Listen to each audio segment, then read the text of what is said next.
So hello guys, आज हम बात करने वाले हैं कार की इंस्पेक्शन के बारे में। बात करेंगे कि कार की इंस्पेक्शन कब कब जरूरत पड़ती है, कितने पैसे लगते हैं, कितना टाइम लगता है और इसकी रिक्वायरमेंट होती क्यों है एक्चुअल में पॉलिसी में। सबसे पहले जानते हैं कार की इंस्पेक्शन होती क्या है। कार की इंस्पेक्शन का बेसिकली मतलब ये होता है कि आपकी कार बिल्कुल ठीक है, इंश्योरेंस कंपनी आपकी कार का डेटा अपने पास रखती है कि गाड़ी की कंडीशन कैसी है और उस हिसाब से उसकी गाड़ी की आईडी भी डिसाइड करती है। अब बात करते हैं कि कार की इंस्पेक्शन किस किस केस में जरूरत पड़ती है। फर्स्ट है, अगर आपकी पॉलिसी एक्सपायर हो जाती है तो उसके बाद अगर आप रिन्यू करवाते हैं तो उस केस में इंस्पेक्शन की नीड होती है। सेकंड पॉइंट है, अगर आपने कोई पुरानी कार खरीदी और आप इंश्योरेंस जो है अपने नाम पे ट्रांसफर करवा रहे हैं तो उस केस में भी कार की इंस्पेक्शन की रिक्वायरमेंट होती है। थर्ड पॉइंट है, अगर आप अपनी कार में सीएनजी या बायोफ्यूल किट ऐड करवाते हैं और उसके बाद उसको अपनी पॉलिसी में ऐड करवाना चाहते हैं तो उस केस में भी जो है कार की इंस्पेक्शन रिक्वायरमेंट होती है। फोर्थ पॉइंट है, अगर थर्ड पार्टी इंश्योरेंस हो रखी है बट आपको जो है कॉम्प्रिहेंसिव में चेंज करवाना है अपनी इंश्योरेंस को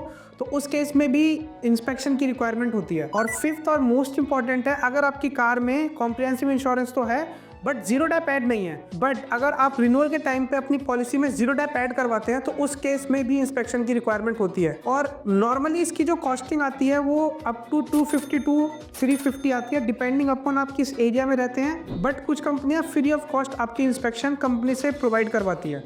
बेसिकली अब जो इंश्योरेंस कंपनीज है उन्होंने इंस्पेक्शन को और आसान कर दिया और टाइम सेविंग भी कर दिया है। मतलब कि अब से आप इंस्पेक्शन आप अपने ऐप से कर सकते हैं, अपने ऐप फ़ोन में ऐप डाउनलोड करके भी कर सकते हैं जिसे हम सेल्फ इंस्पेक्शन बोलते हैं।